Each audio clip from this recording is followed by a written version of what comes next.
Kalau sudah terjadi satu interaksi yang baik antara guru dan murid, Mbak, itu, maka di sana akan terjadi satu proses untuk mengambil alih daripada ilmu pengetahuan. Jadi kalau kita ngobrol yang satu cuman pegang melulu, yang satu cuman berapi-api, nggak ngerti gitu, malah bingung. Ya bingung semua. Jadi nggak ada sesuatu yang diambil apa-apa. Nah, tujuan pendidikan itu sebetulnya di sana gitu. Ada interaksi antara murid dan guru sehingga terjadilah satu proses.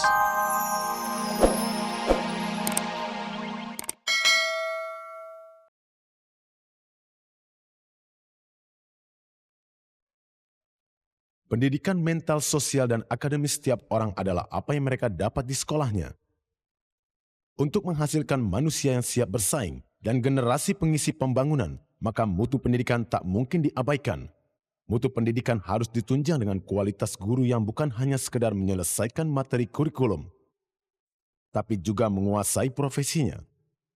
Reformasi pendidikan menuntut sistem yang lebih mengutamakan pelajaran-pelajaran yang membentuk siswa-siswa yang bermutu, bukan sekedar lulus ujian tanpa keyakinan akan masa depan. Assalamualaikum pemirsa, apa kabar? Kembali lagi bersama saya Dorce Gamalama dalam acara Dorce Show. Dan tema kita kali ini adalah mutu pendidikan. Bicara masalah pendidikan, sampai sekarang ini masih menjadi hal yang sangat penting. Penting untuk kemajuan bangsa. Apakah sistem pendidikan kita ini memang sudah dianggap baik? Apakah memang menjamin untuk mencerdaskan bangsanya? Nah, untuk ini semua kebetulan saya kedatangan seorang tamu. Beliau adalah seorang ketua Sekolah Tinggi Ilmu Ekonomi Trianandra, Bapak Bambang Marsono. Kami persilakan Pak Bambang. Selamat malam Pak Bambang, selamat datang. Terima kasih. Bagaimana Pak, sehat? Alhamdulillah. Alhamdulillah. Pak Bambang, ini dalam acara Dorce Show kita santai-santai saja bicara Pak. Sekarang saya langsung aja akan tanya kepada Pak Bambang. Menurut Pak Bambang, bagaimana kualitas siswa di Indonesia sekarang ini Pak?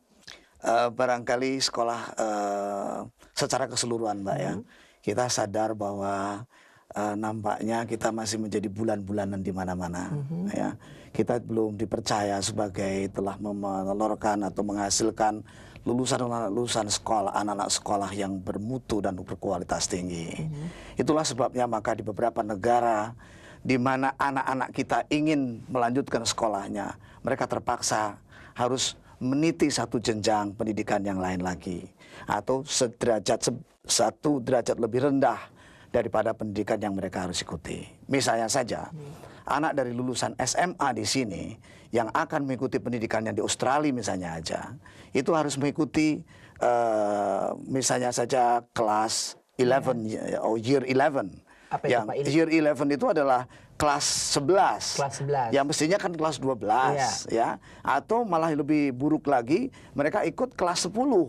Ini berarti harus dua tahun lagi mengikuti pendidikan di sekolah. Kalau kita sampai kelas berapa Pak? Nah, kita kan mestinya kelas 12 kan Pak sekarang ya. Sebenarnya apa yang kurang dengan lulusan SMU masuk ke perguruan tinggi ini? Nah sekarang kalau ditanyakan mengenai mutunya ya Mbak ya. Tadi kan mutu secara keseluruhan ya kayak begitu. Kita kadang-kadang ngenes juga kita sebagai bangsa gitu ya. Tetapi lepas daripada itu, ini pendidikan kita barangkali ada yang salah gitu ya. Jadi yang salah itu misalnya begini, kenapa anak-anak itu menjadi mutunya kurang baik? Karena supaya mutu itu menjadi baik, itu harus ada interaksi, itu sambung rasa, itu antara si guru ini dengan pendidiknya. Kalau sudah terjadi suatu interaksi yang baik antara guru dan murid, Mbak, itu, maka di sana akan terjadi satu proses untuk mengambil alih daripada ilmu pengetahuan. Jadi kalau kita ngobrol yang satu cuman pegang melulu, yang satu cuman berapi-api, nggak ngerti gitu, malah bingung. Ya bingung semua. Jadi nggak ada sesuatu yang diambil apa-apa. Nah tujuan pendidikan itu sebetulnya di sana gitu. Ada interaksi antara murid dan guru sehingga terjadilah satu proses, dan proses itu ialah menjadikan anak-anak didik kita ini menjadi orang yang mempunyai ilmu pengetahuan dengan attitude, behavior sesuai yang diinginkan gitu. Ya. Baiklah Pak Bambang, nanti kita akan lanjutkan pembicaraan ini. Kayaknya kita akan lebih jelas nanti kita akan tanyakan dengan tamu kita yang akan datang ini nanti. Terima kasih. Baiklah pemirsa, kita akan kembali setelah yang sure ini. Kita kembali lagi. Jangan tegang Pak. Di sini biarpun nggak ada minum, tapi saya yakin Pak Bambang suaranya agak lebih keras nggak apa-apa. Atau mungkin Bapak mau coba ini. Pak Bambang, di sini kita tahu bahwa sistem pendidikan di Indonesia serba seragam. Apakah bisa menjamin para lulusannya mampu untuk bersaing, Pak Bambang? Nah itulah kenapa kita mesti seragamkan semuanya gitu loh.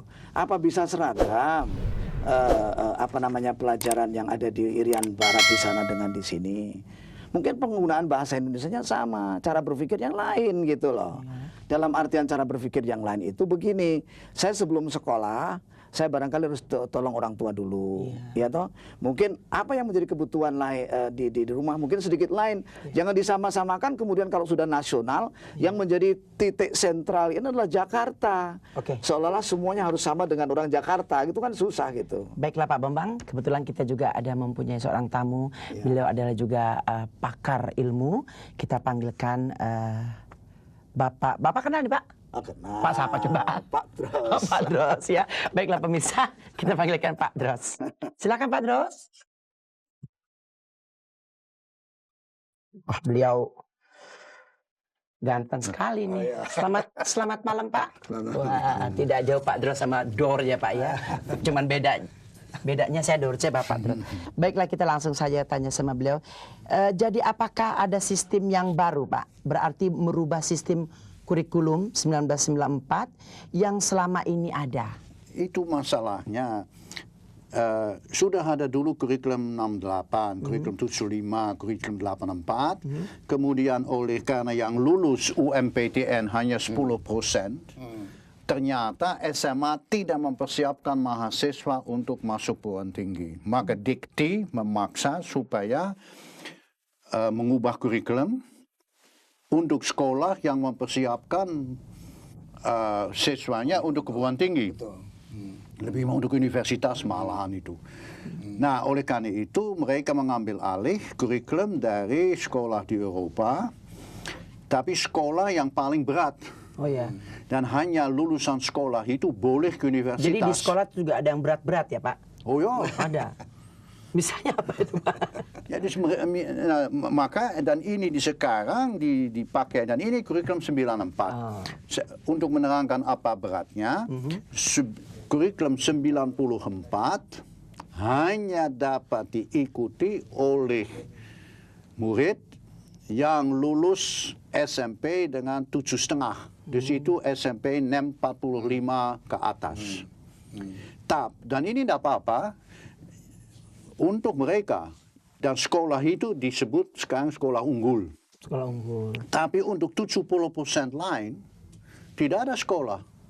Ada kurikulum ini yang terlalu berat. Sehingga hasilnya dari SMU jelek sekali. Bukan oleh karena gurunya salah, bukan oleh karena kurikulumnya salah, karena murid itu tidak cocok untuk ini. Karena di Eropa pun kurikulum yang kita pakai untuk semua anak hanya dipakai untuk 30%. Dan untuk 70% anak lain ada sekolah lain dengan kurikulum yang lebih sesuai. Dan yang sekarang harus diadakan tetap kurikulum 94 untuk sekolah. Ya, saya tidak senang kata unggul.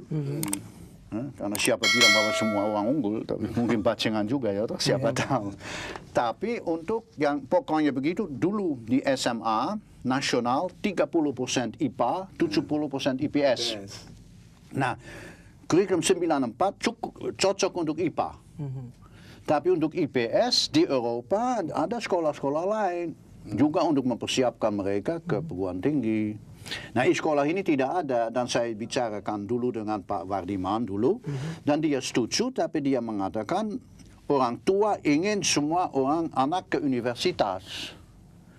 Maka mereka tidak berani mulai, tapi sekarang mereka sadar bahwa tidak bisa dipertahankan. Maksud saya, sekarang ada satu kurikulum untuk semua anak Indonesia.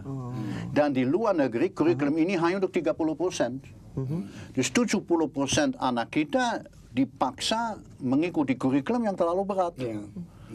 Coba contoh, dulu di SOS, Tidak ada fisika, kimia, biologi. Sekarang anak SOS kelas 2 mendapat 12 jam fisika, kimia. Tidak bisa.